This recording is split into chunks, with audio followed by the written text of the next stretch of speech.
This is a rag quilt I just finished. I absolutely love it, and I'm going to show you how I did it.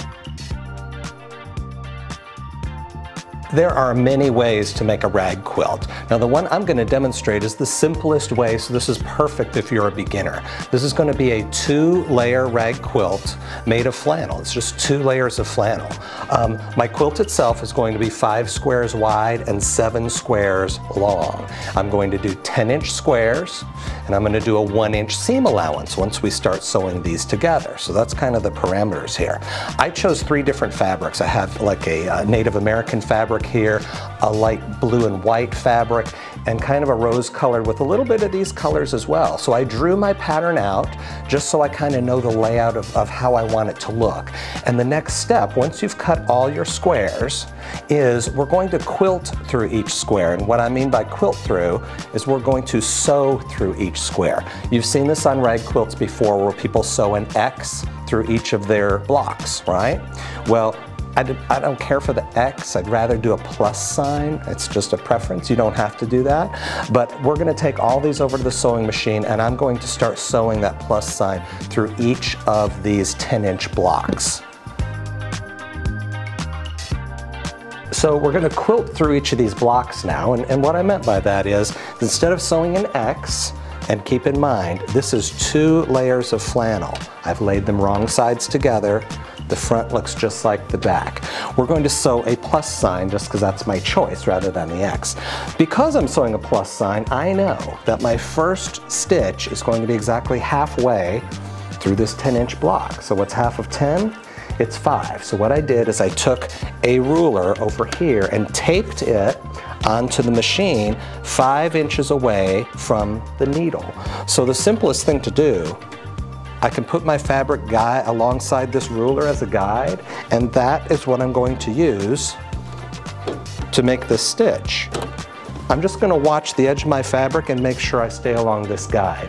Now, when I reach the end of this one, this is called chain piecing. I'm going to grab the next and continue, and grab the next and continue. It'll make this, this portion of it go so much faster, so watch.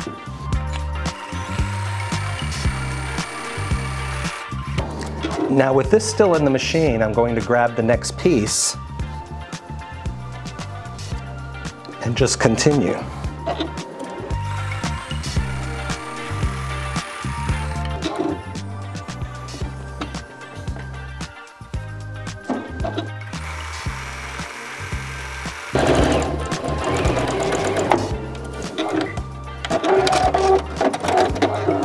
So just for demonstration, I've sewn 3 of these together using chain piecing. See how nice and quick that was? I'm going to snip them apart and then just turn the direction. It's time to sew them in the other direction. You know, doing all of these at once like that, that's the way to do it.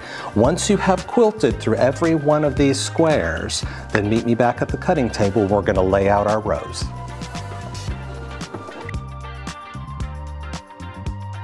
Now that we've quilted through all of our blocks, it's time to assemble the rows. So I'm looking back at my diagram. My top row is 5 blocks that are all in the rose fabric.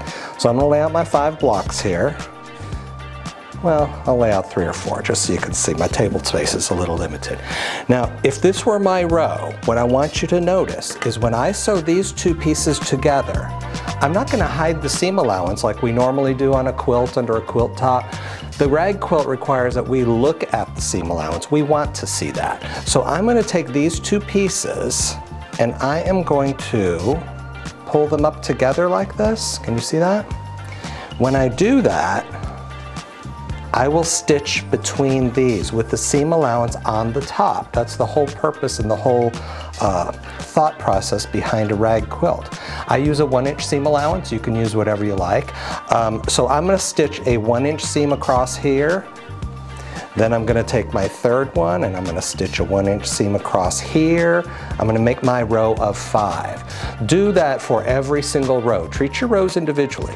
Now, what I want to show you is when you have done that, the next thing we need to do is stitch our rows together. Now there is some rhyme or reason, and there's something to know about this. Here's one of my rows, and here is another row. When I'm ready to stitch these two together, again, I'm going to pick these up and pull them up because we love the seam allowance, right? I want to match all the intersections, all right, wherever all the quilt blocks have been sewn together. And the important part is, this is a lot of bulk, you know, it's a lot of bulky fabric. When we get to this intersection, we have the seam allowance from this side, we have the seam allowance from this side. So there's different ways you can do this. I could either fold it all one way and fold the back side to another direction. My personal preference and what I'm going to do is I'm going to open the seam allowance on both sides like thus. Okay, I've opened it on both. And this is where I'll stitch my 1-inch line all the way across these two rows. So finish that entire thing, so all of your 7 rows together. And then the very last thing we're going to do is do a 1-inch stitch around the outer edge. Okay, I'm using still my 1-inch seam allowance. Stitch a stitch all the way around the outer edge of this entire quilt. Then we get to the fun part, clipping. Okay, we've successfully sewn all of our rows together and all of our columns together. So as you can see, this is what I've got so far, and I'm loving how it's turning out. This next step is about clipping, and I can't say enough about clipping. It's a tedious job. Look, this half of the quilt has not been clipped yet. We're just looking at our normal seam allowances. This half, if you can see closely, I have clipped, and it's nice and it's fluffy. It's, you know, it's getting to start the rag look. And I want to point out, the first time I did a rag quilt, I took some scissors and thought I would clip, you know, snip, snip, snip. What a mistake. I mean, scissors dig into your hands in the first place, but your hands cramp up. I mean, at least mine did. I have found the best thing in the world. This is, and a link will be in the description of this video. These are Fisker's scissors. They are spring loaded. If I open it up, you can see the spring. You can't imagine. We're going to be clipping about 100,000 times on this quilt, right? If you had to physically open and close scissors every time, you're going to have a lot of pain. I snipped almost half of this quilt in 30 minutes, and my hand is not even tired. Because these snips, I'm going to show you how they work. I'm going to snip part of this next piece here. First, I'm going to cut it apart away from the corner. And I do it this way. You can do this way if you like, but I find it's much easier on my hand, especially if you got arthritis or something like that. Do yourself a favor. So watch this. I just hold the thing and start snipping.